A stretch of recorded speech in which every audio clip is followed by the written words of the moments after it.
Our next speaker, all right, is Dax McDonald joining us from Sourcegraph. All right, so you heard Melissa talking a lot about the differences between stateless and stateful. So in the case of Sourcegraph, they're running all different kinds of stateful services, and Dax is going to give us a little bit more info directly, so we can turn it over to you now.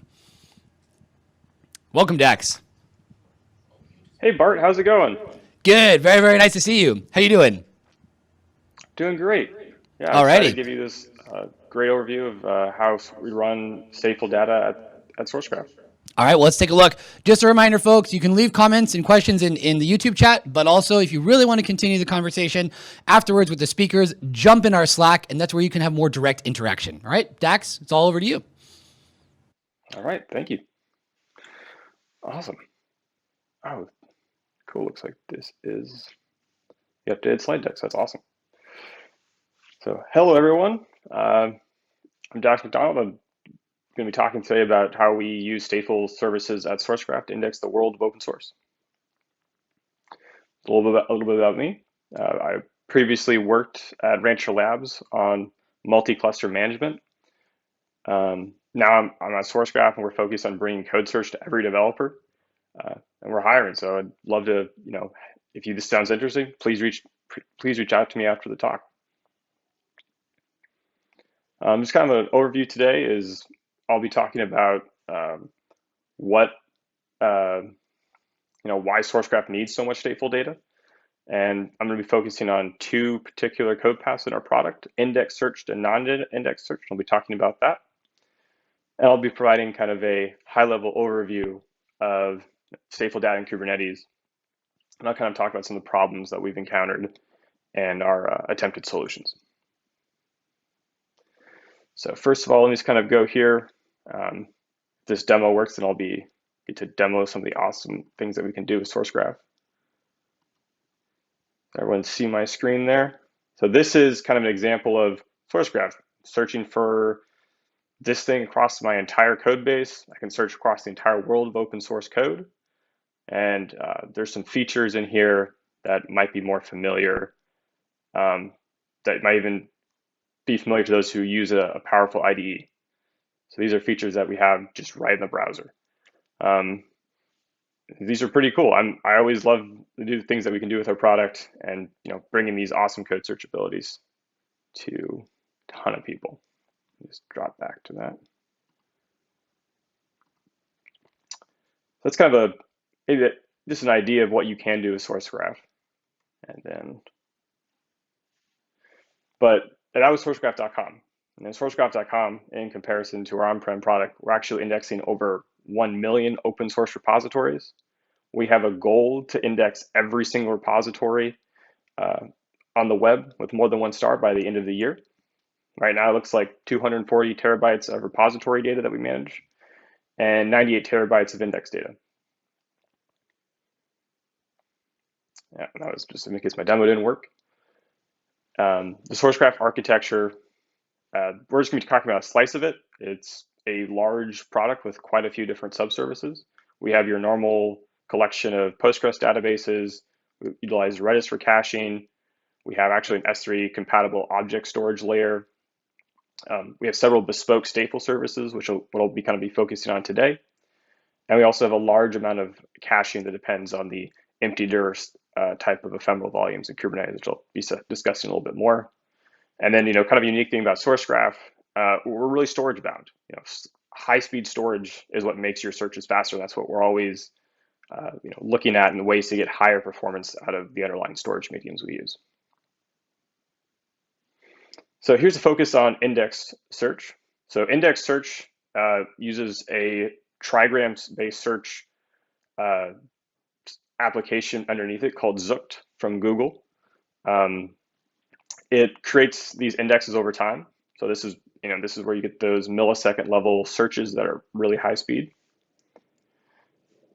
By default, you're indexing the primary branch, and and then this is another theme of this talk, is I'll be talking about how these services scale. This is scalable with human oversight, is how we like to describe it.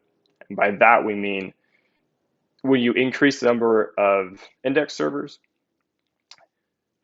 the number, you need to consciously make sure that you're there and making sure that there's not a large rebalance event that causes your data, the shards, to cause downtime for these search services in comparison to some of our other services I'll be talking about, like Searcher, which is unindexed search. So this one is what we use for anything that's not outside the default branch, or when you're searching across multiple revisions. So Sourcegraph, you can search across every single branch in your repository, search across a series of commits. For that, we utilize Searcher. So that's going to go out, essentially requests a zip file of your repository at a certain revision, be that a branch, be that a commit, and then caches it ephemerally, locally on disk. And then in comparison with Index Server, this service you could scale up to hundreds of replicas as long as you have that cache space available in the empty dir style. And empty dir ephemeral volumes I'll kind of discuss that a little bit later. But that's kind of an example of this is a service that we can scale easily and quickly, and don't really need to spend that time carefully making sure that we're not going to accidentally induce a rebalance event because we use this ephemeral storage here.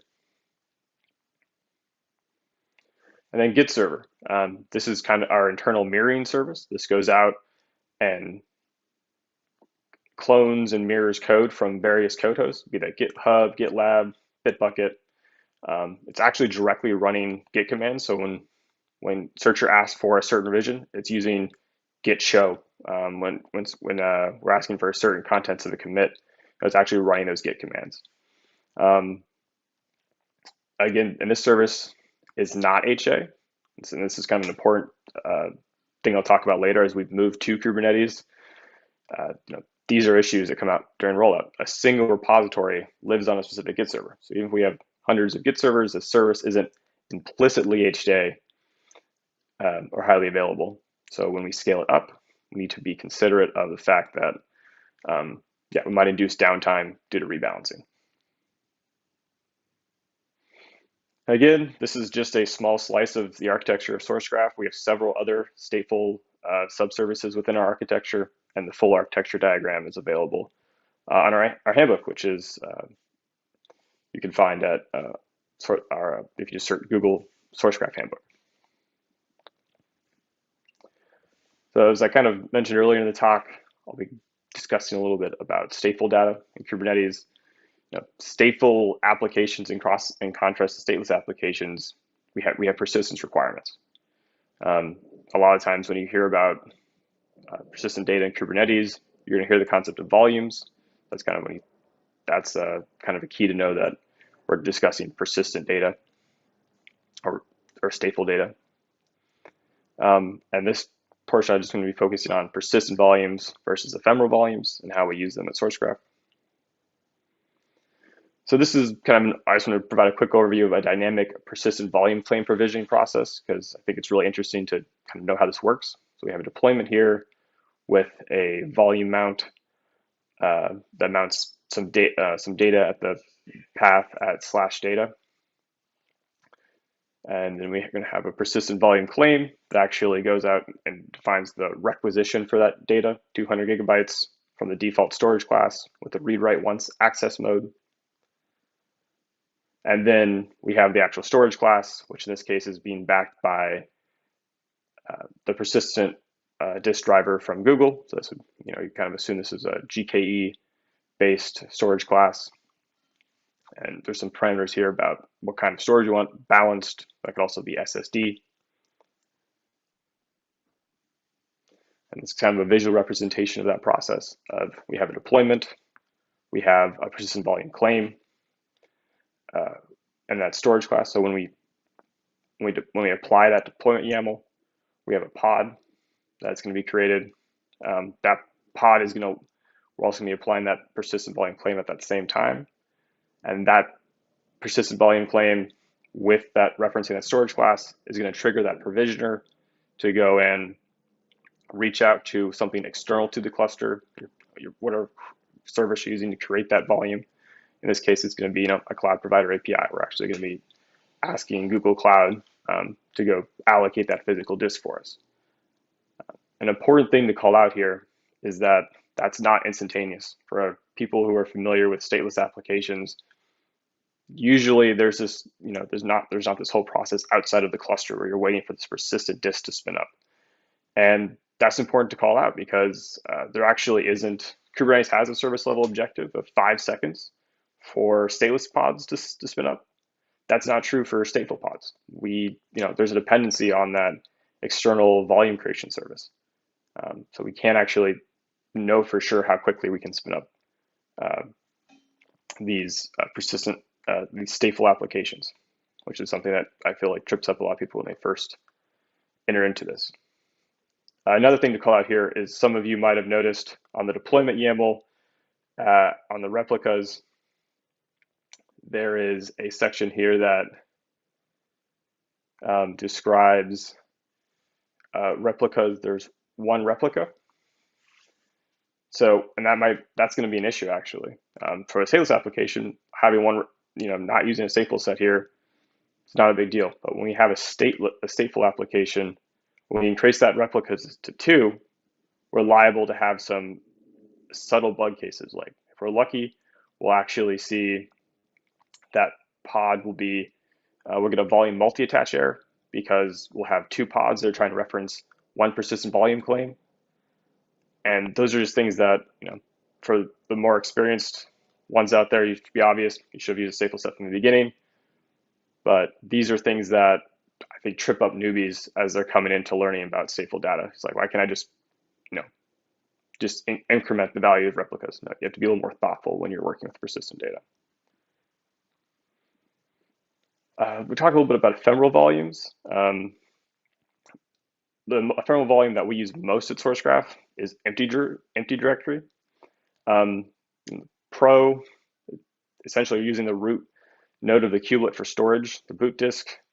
That means there's no waiting for that storage provider. You can your stateless applications, or stateful applications can spin up quite a bit faster now, and they can act more stateless in a way.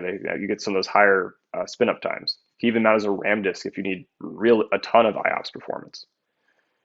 But there's also some cons with that. There's small boot disks can fill up. You get pod evictions and you don't really understand why. Or if you don't spend the time to truly understand how empty directories work, your pods kind of get evicted for strange reasons. Another thing too is they always start empty, so you're always starting with a cold cache. And that's one thing as we were kind of looking into using empty directory, we kind of saw that HostPath was a possible solution for us because of some of the caching needs that we had.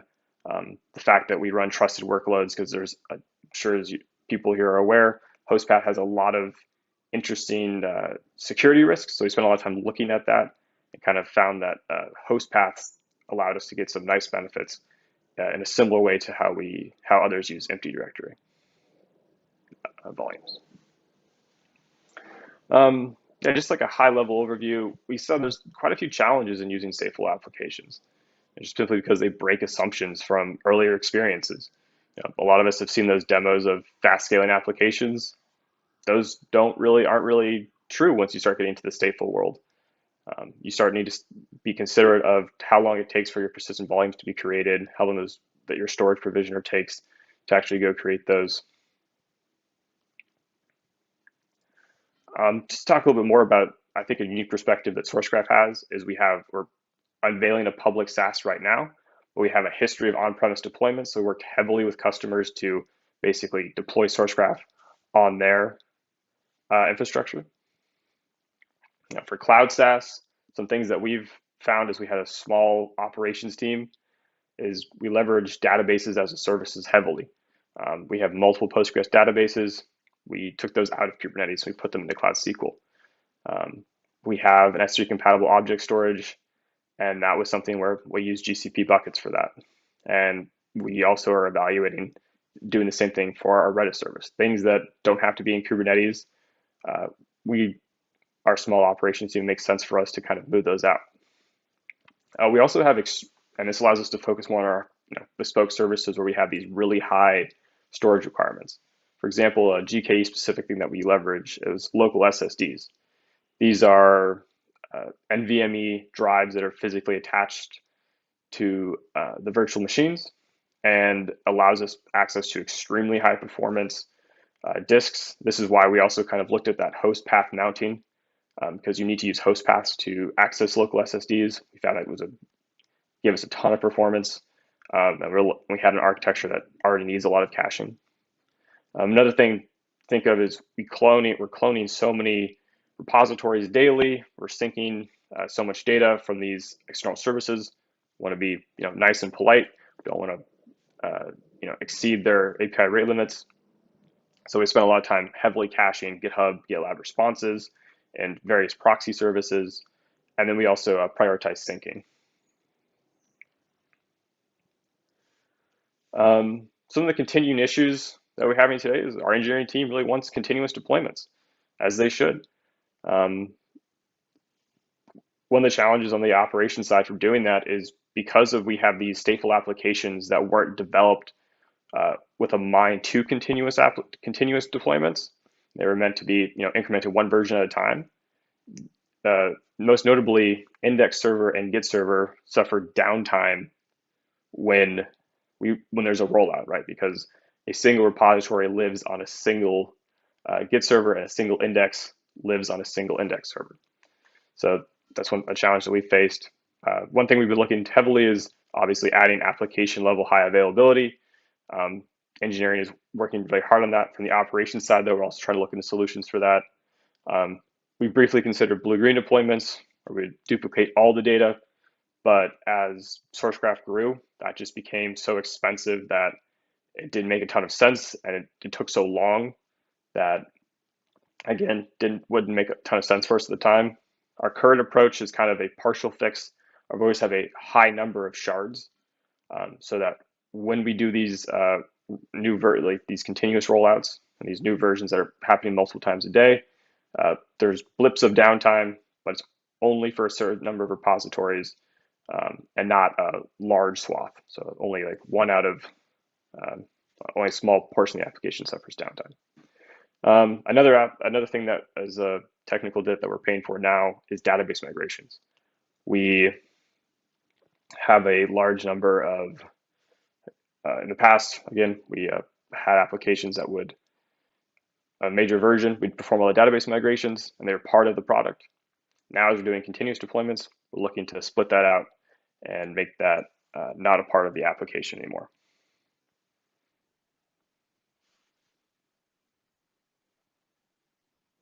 Next slide.